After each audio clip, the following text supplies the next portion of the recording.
दोस्तों, भारत इस समय अपनी टेक्सटाइल इंडस्ट्री को एक नए मोड़ पर ले जाने की तैयारी कर रहा है। बांग्लादेश में चल रहे राजनीतिक संकट के बीच भारत के लिए एक बड़ा अवसर पैदा हो चुका है और सरकार अब एक ऐसा रोड मैप बना रही है जो भारत को वैश्विक टेक्सटाइल हब बना सकता है। तो आज की इस वीडियो में आपको दो बड़ी खबरें समझने को मिलेंगी। पहली, भारत की टेक्सटाइल इंडस्ट्री का नया गेम प्लान, और दूसरी, रिलायंस द्वारा रूसी तेल पर लिया गया विशाल फैसला। तो बने रहिए हमारे साथ। बांग्लादेश में पिछले साल बड़े पैमाने पर हिंसा और राजनीतिक उथल-पुथल हुई। स्थिति इतनी बिगड़ी कि अगस्त में शेख हसीना को इस्तीफा देना पड़ा और वो भारत आ गईं। इसके बाद सत्ता संभाली नोबेल पुरस्कार विजेता मोहम्मद यूनुस ने, लेकिन उन्हीं के कार्यकाल में भारत विरोधी माहौल और बढ़ गया। पाकिस्तान के साथ नजदीकियां भी तेजी से बढ़ीं और इसका सबसे बड़ा झटका पड़ा बांग्लादेश की टेक्सटाइल इंडस्ट्री पर, जो दुनिया में सबसे सस्ते और बड़े कपड़ा निर्यातकों में गिनी जाती है। ऐसे माहौल में भारत ने इसमें अपॉर्चुनिटी देखी। वे कंपनियां जो अस्थिरता से परेशान हैं, उन्हें भारत अपनी ओर आकर्षित करना चाहता है। भारत की टेक्सटाइल इंडस्ट्री लगभग 4.5 करोड़ लोगों को रोजगार देती है, इसलिए सरकार अब इस सेक्टर में बड़ा निवेश करने जा रही है। बजट में 10 से 15% की वृद्धि। अभी टेक्सटाइल बजट 44.17 बिलियन है, जिसे 2025 के बजट में 10 से 15% तक बढ़ाया जा सकता है। नई मशीनरी, आधुनिक तकनीक और निर्यात क्षमता को बढ़ाने के लिए पीएलआई स्कीम ने भारी बढ़ोतरी। अभी पीएलआई स्कीम का बजट 450 मिलियन है, लेकिन इसे बढ़ाकर लगभग 600 मिलियन किया जा सकता है। पीएलआई का मकसद है कंपनियों को भारत में उत्पादन बढ़ाने और ग्लोबल मार्केट में मुकाबला करने के लिए प्रोत्साहन देना। भारत में पॉलिस्टर और विस्कॉस फाइबर पर 11 से 27% तक ड्यूटी लगती है, जबकि बांग्लादेश में यह लगभग 0 है। यही वजह है कि बांग्लादेश वैश्विक बाजार में सस्ते दाम पर एक्सपोर्ट करता है। अगर भारत इस ड्यूटी को कम करता है तो भारतीय कंपनियों को सीधी राहत मिलेगी और एक्सपोर्ट और मजबूत होंगे। अमेरिका के आंकड़े बताते हैं कि बांग्लादेश का निर्यात 0.46% गिरा, जबकि भारत का निर्यात 4.25% बढ़ा।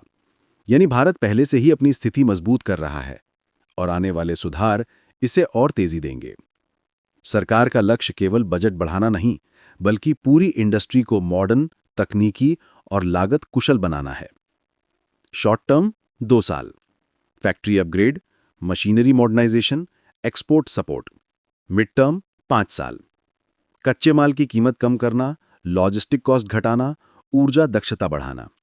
लॉन्ग टर्म, भारत की लागत संरचना को बांग्लादेश, वियतनाम और चीन के बराबर लाना।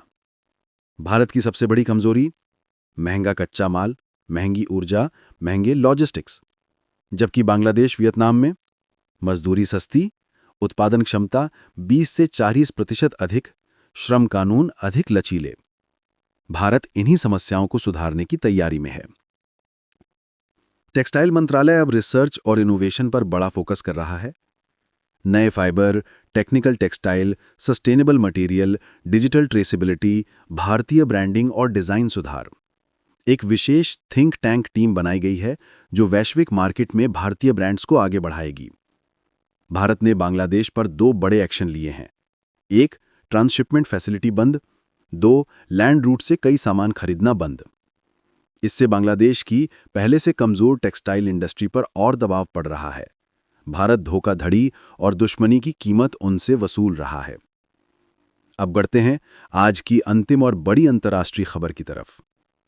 रिलायंस के पास गुजरात के जामनगर में दुनिया का सबसे बड़ा रिफाइनिंग कॉम्प्लेक्स है। इसमें 2 यूनिट हैं। एक, एसईजेड रिफाइनरी, यहां से फ्यूल यूरोप, अमेरिका को एक्सपोर्ट होता है। दूसरा, डीटीए रिफाइनरी, यहां घरेलू मार्केट के लिए। पिछले 2 साल से एसईजेड रिफाइनरी में रूसी तेल इस्तेमाल होता रहा, क्योंकि रूस डिस्काउंट रेट पर तेल दे रहा था। लेकिन अब स्थिति पलट गई है।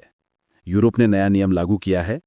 जनवरी 2026 से कोई भी फ्यूल जो रूसी क्रूड से बना होगा, उसे यूरोप में बेचने की अनुमति नहीं होगी। इस नियम को देखते हुए रिलायंस ने 20 नवंबर 2025 से एसईजेड रिफाइनरी में रूसी तेल पूरी तरह बंद कर दिया है। क्योंकि यूरोप एक बड़ा मार्केट है, अमेरिका ने रोस्नेफ्ट और लुकोइल पर कड़े प्रतिबंध लगाए हैं। जोखिम उठाना कंपनी के लिए महंगा पड़ सकता था। हालांकि रिलायंस का रूस के साथ 25 साल का तेल कॉन्ट्रैक्ट है, लेकिन अब रूसी तेल केवल डीटीए रिफाइनरी में इस्तेमाल होगा। इसका असर क्या होगा? सस्ते रूसी डिस्काउंट अब नहीं मिलेंगे, लेकिन यूरोप और अमेरिका जैसे बड़े ग्राहक बच जाएंगे। कंपनी की ब्रांड वैल्यू सुरक्षित रहेगी। तो दोस्तों, भारत की टेक्सटाइल इंडस्ट्री में बड़े सुधार और रिलायंस का ये रणनीतिक फैसला, ये दोनों मिलकर आने वाले समय में भारत को वैश्विक स्तर पर एक मजबूत स्थिति दिला सकते हैं। आपका इस पर क्या विचार है? नीचे कमेंट करके जरूर बताएं। अगर जानकारी पसंद आई हो तो वीडियो को लाइक करें, शेयर करें और हमारे चैनल को सब्सक्राइब कर लें। बेल आइकन दबा दें ताकि हमारी डेली अपडेट्स आपको मिलती रहें। फिर मिलते हैं एक नई जानकारी भरी वीडियो के साथ। धन्यवाद। जय हिंद, जय भारत।